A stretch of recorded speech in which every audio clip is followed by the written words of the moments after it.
Myanmar is facing the three major challenges in terms of the environment and the climate change. The first one is the degradation of the land resources and the forest resources in Myanmar.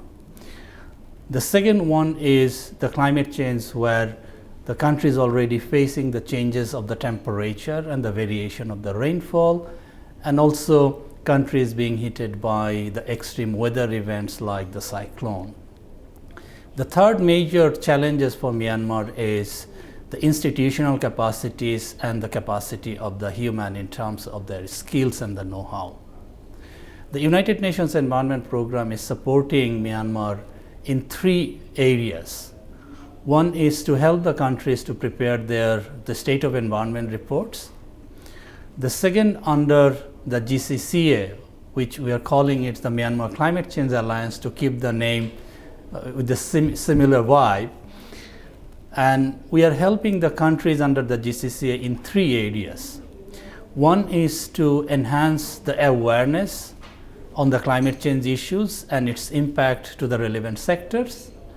The second area is to establish the coordination mechanism in the country, and third is to help the country to design or formulate the climate change strategy and the action plan, along with the pilot intervention on the ground, so that people see the benefit of the program.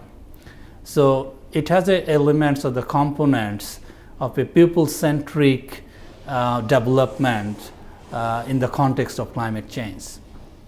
The third area where we are providing the support to the government of Myanmar is to bring the green investment or promoting the green economy in Myanmar.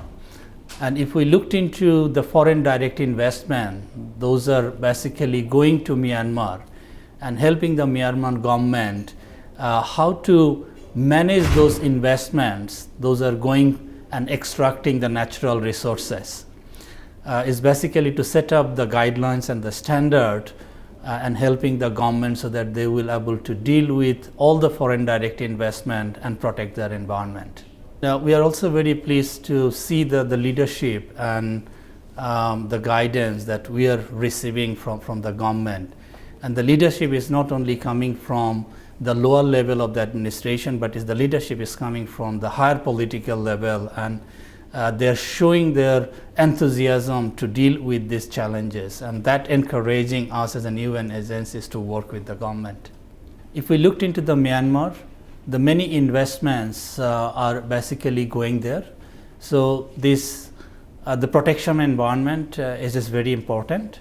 And if we looked into the future, the climate change, which is equally important for the government to deal with, and the institutional capacity building is very, very important for Myanmar. The Myanmar Climate Change Alliance projects officially started. It started from the formulation, and the United Nations Environment Program and the UN Habitat is the implementing partners of the program. And we are putting our own effort to keep the ball rolling and see that the enthusiasm of the government continues, which is very important for us. Otherwise, if we see that the delaying of the implementation will not able to keep the enthusiasm and the leadership of the government. So from the UNEP and the UN Habitat side, we are already started working with the government while we are in the process of finalization of the agreement under the GCCA. It's for 4 years with a provision to extend it for another year. As a first step of the ownership, what we have proposed, and we are already seeing the positive indication and the leadership from the government, is setting up the Myanmar Climate Change Alliance within the government premises. So it's not the project office will be outside of the government. So it is going to be sit within the government system, and we'll be transferring the knowledge and the know-how through this project, working with them. So it is going to be more of the learning by doing with the government, and that is the way we see that the ownership will be there.